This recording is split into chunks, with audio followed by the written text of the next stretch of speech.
Hi అండి, నమస్తే. Welcome to our channel పాకశాల. ఈరోజు వీడియోలో సింపుల్ అండ్ ఈజీగా అయిపోయి కరివేపాకు రైస్ చేసి చూపిస్తున్నాను. లంచ్ బాక్స్కి ఈ రెసిపీ చాలా క్విక్గా చేసుకోవచ్చు. పిల్లలు కర్రీలో వేసే కరివేపాకుని తీసి పడేస్తుంటారు కదా. ఈ కరివేపాకు రైస్ చేసామంటే పడేయడానికి కూడా ఏముండదు. సో చక్కగా తినేస్తారు. సో ఇక లేట్ చేయకుండా వీడియోలోకి వెళ్ళిపోదాం.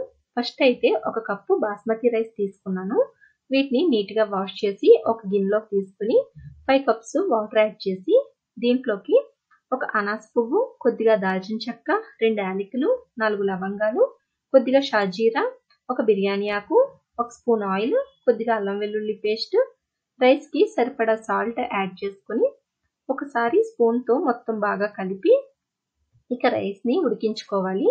ఈ రైస్ ఉడికేలోపు కరివేపాకు పౌడర్ రెడీ చేసుకుందాం. కడాయిలో 1 టేబుల్ స్పూన్ ఆయిల్ వేసి అది హీట్ అయ్యాక 1 స్పూన్ జీలకర్ర, 4 పచ్చిమిర్చి, 1 కట్ట కరివేపాకు వేసి బాగా ఫ్రై చేసుకోవాలి. నీట్గా వాష్ చేసి తీసుకున్నాను ఈ కరివేపాకుని. దీన్ని బాగా ఫ్రై చేసుకోవాలి. ఈ కరివేపాకు క్రిస్పీగా అయ్యేంత వరకు ఫ్రై చేసుకోవాలి. చూడండి, ఇలా క్రిస్పీగా అయ్యేంత వరకు ఫ్రై చేసుకుని ఇక స్టవ్ ఆఫ్ చేసి చల్లగా అయ్యాక మిక్సీ పట్టుకోవాలి. ఇది ఫ్రై చేసుకునే లోపు నాకు రైస్ కూడా ఉడికిపోయింది. చూడండి, ఇలా ఉడికితే సరిపోతుంది. కొంచెం పలుగ్గానే ఉడికించుకోండి, మరీ సాఫ్ట్గా కుక్ చేయొద్దు. మీరు కావాలంటే మిగిలిపోయిన రైస్తో కానీ ముందే ఉడికించి పెట్టుకున్న రైస్తో కూడా చేసుకోవచ్చు. కాకపోతే హోల్ మసాలా స్పైసెస్ని తాలింపులో యాడ్ చేసుకోండి. సో ఇక స్టవ్ ఆఫ్ చేసి రైస్ని స్ట్రైనర్లో వేసి పక్కన పెట్టుకున్నాం. ఇప్పుడు ముందు ఫ్రై చేసుకున్నాం కదా, దాన్ని మిక్సీ పట్టుకొని ఇలా పౌడర్లా చేసి పక్కన పెట్టుకోవాలి.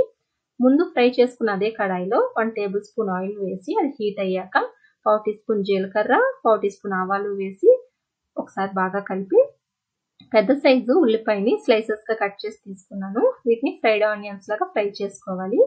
ఇలా ఫ్రై అయ్యాక కొద్దిగా జీడిపప్పు వేసి ఫ్రై చేసుకోవాలి. దీంట్లోనే 1/4 టీ స్పూన్ అల్లం వెల్లుల్లి పేస్ట్ వేసి పచ్చివాసన పోయేంత వరకు ఫ్రై చేసుకోవాలి. ఇప్పుడు బాయిల్ చేసిన రైస్ని వేసుకుంటున్నాను. దీంట్లోనే కరివేపాకు పౌడర్ని కూడా వేసుకుంటున్నాను. దీంట్లోనే 1/2 టీ స్పూన్ ధనియాల పౌడర్ వేసి బాగా కలుపుకోవాలి. రైస్ మరీ వేడిగా ఉన్నప్పుడు వేయకండి, ఎందుకంటే రైస్ ముక్కలైపోతుంది. రైస్ కొంచెం చల్లగా అయ్యాక వేస్తే పొడి పొడిగా చాలా బాగా వస్తుంది. సాల్ట్ చూసుకుని సరిపోకపోతే అడ్జస్ట్ చేసుకోండి. అసలు ఇదంతా కాకుండా మన దగ్గర కరివేపాకు కారపొడి ఉన్నా చాలు.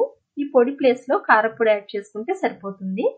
అప్పుడు ఫ్రై చేయాల్సిన పని ఉండదు, మిక్సీ పట్టాల్సిన పని కూడా ఉండదు. సో ఇంతేనండి, చాలా ఈజీగా కరివేపాకు రైస్ చేసుకోవచ్చు.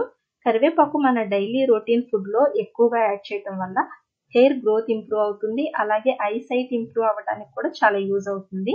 సో ఖచ్చితంగా ఈ రైస్ని ట్రై చేయండి. ట్రై చేశాక మీకు ఎలా కుదిరిందో కామెంట్ సెక్షన్లో షేర్ చేయండి. వీడియో నచ్చితే లైక్ చేయండి, మీ ఫ్రెండ్స్కి రిలేటివ్స్కి షేర్ చేయండి. మరిన్ని వీడియోస్ కోసం నా ఛానల్ సబ్స్క్రైబ్ చేయండి.